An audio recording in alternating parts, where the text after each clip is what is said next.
Okay, so this is a model that I developed.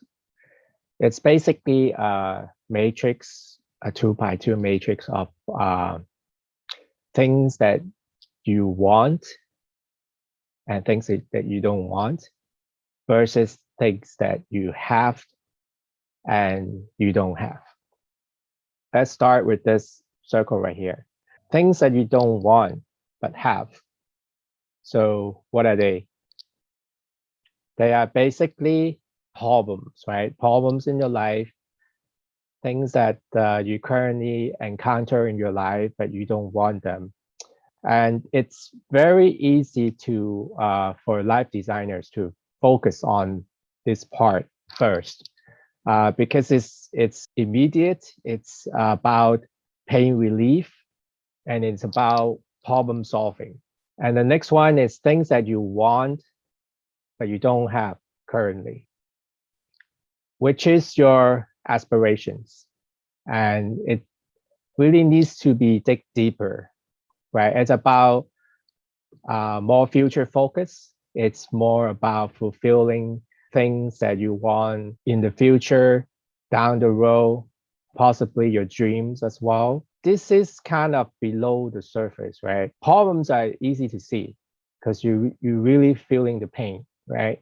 And these you really have to envision yourself, look into the future. The things you have right now good enough for you? What else do you want?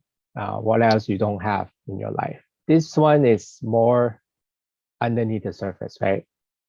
These two are easier to see, but this one, what you have and what you want right now, it's about the quality of life. I can give you an example later on when I go through this one by one.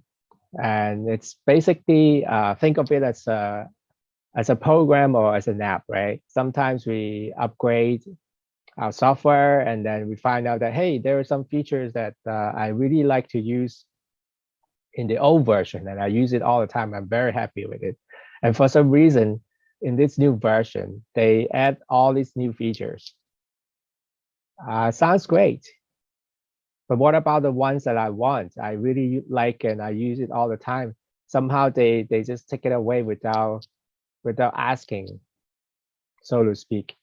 And this is kind of like a pitfall, and it's usually for people that to focus on developing new features, new things in their life, and they forgot about the things they already have and they really like. That is the quality of life, and the motto, right, to remind ourselves is be mindful of the 2 step forward, 1 step back.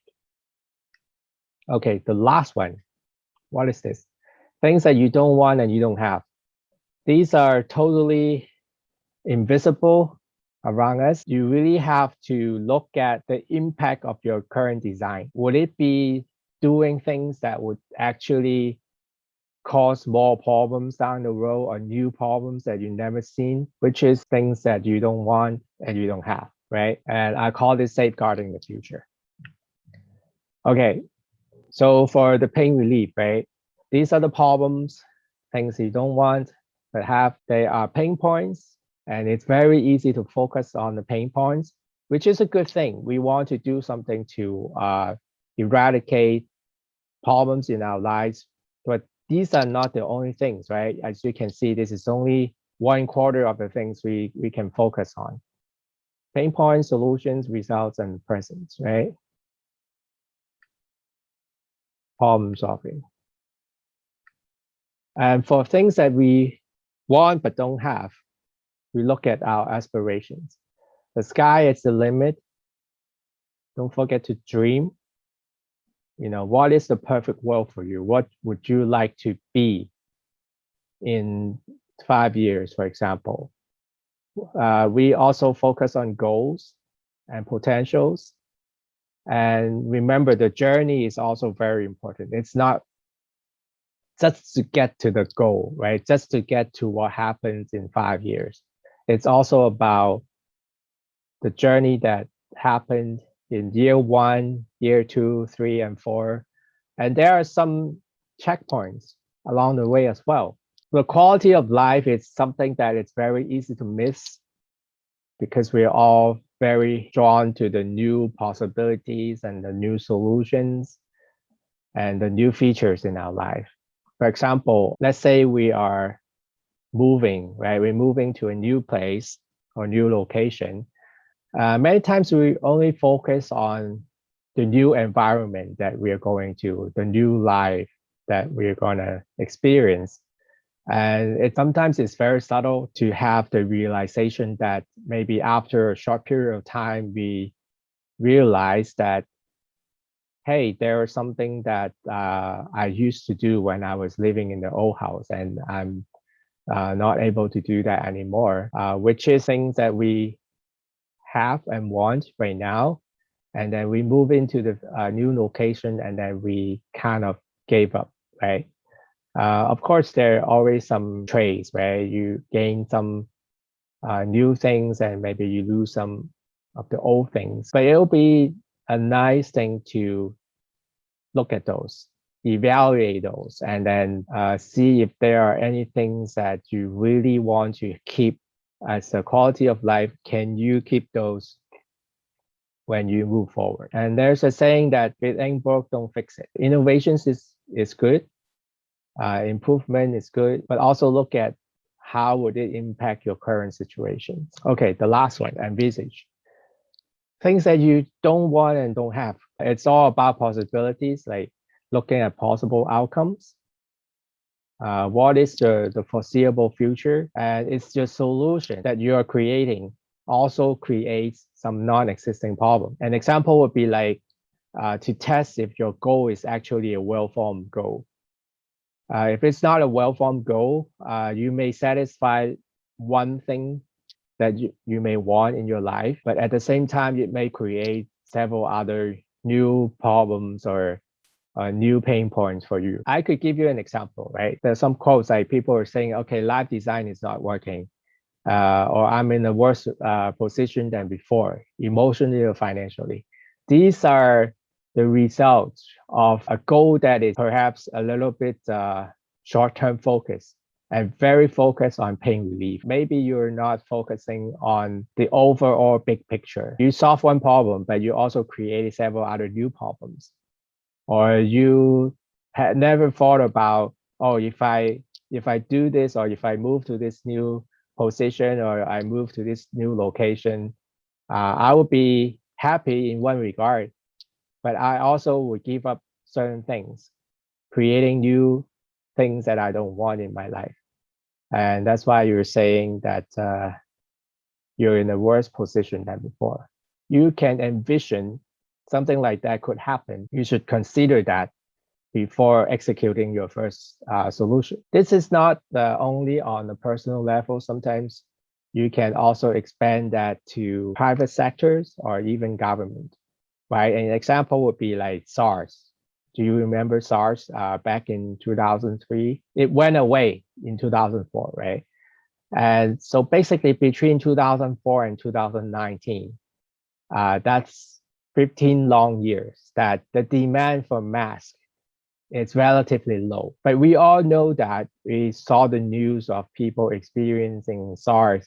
Mask is one of the things that you must have basic on your daily life, right? And since there were no shortage of masks in the market, and we kind of know for some reason, if it comes back, masks will be in high demand. This is a problem that we don't want and we don't have right now. How many of you actually stock up on masks or actually have at least maybe a box or two of masks at home just to prepare if there's suddenly a shortage of masks and you have enough to use? Of course, they expire, so you have to rotate them, use some of them or give them away, and then before they expire, and then you buy new boxes, right? How many of you are doing that? Was it preventable? I remember in the beginning of the pandemic, early 2020, you cannot just walk into any place to find masks. Even if you can buy them, they're like at extremely expensive prices, all because everybody's were looking for one. And Of course, there were some shops that were trying to make a big profit out of it. And that really became a big problem for a lot of people that could not find any mask at a reasonable price. So what was missing? And also we have examples of people buying properties that are maybe you can afford at the time that you pay for it, but the maintenance and everything actually bankrupt some people. A good example would be like Michael Jackson's Neverland Ranch, right? It's extremely expensive to upkeep, and it literally bankrupted him, right? And you scale it down a little bit, and it can also happen to middle class people, you know, buying a very expensive and nice home. The purchase price and the mortgage and everything, maybe you can pay for it, but maybe the house is too big for your family, and number one, you don't really use all the space, and two, the upkeep of the entire property is way more than you want to pay for. So this will become a problem in the future that you don't want, you don't have right now, but if you make the move before really thinking about it, it will become a problem, right? And also from some research that we did, we interviewed some job seekers from the LGBT plus community, and they were saying that their company, right, they never really talk about the sexualities in interviews when they're looking for jobs.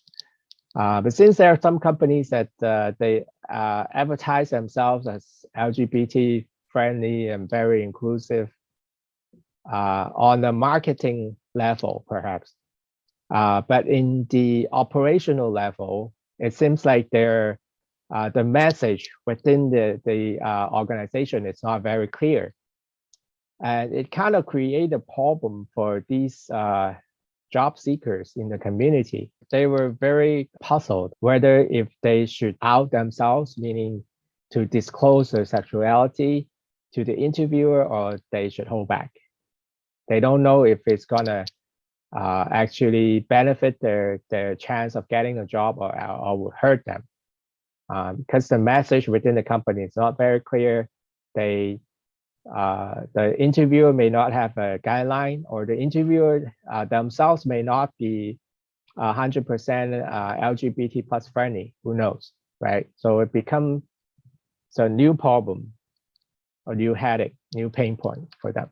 So if you put that into kind of like an iceberg chart, we can see that pain relief and aspirations are, pain relief is the most obvious, right? And the aspirations are just kind of below the surface, or peeking out from the surface. And these two, the quality of life and visage, are always underneath, very deep sometimes. And if you don't dig for it, they may not show up, okay?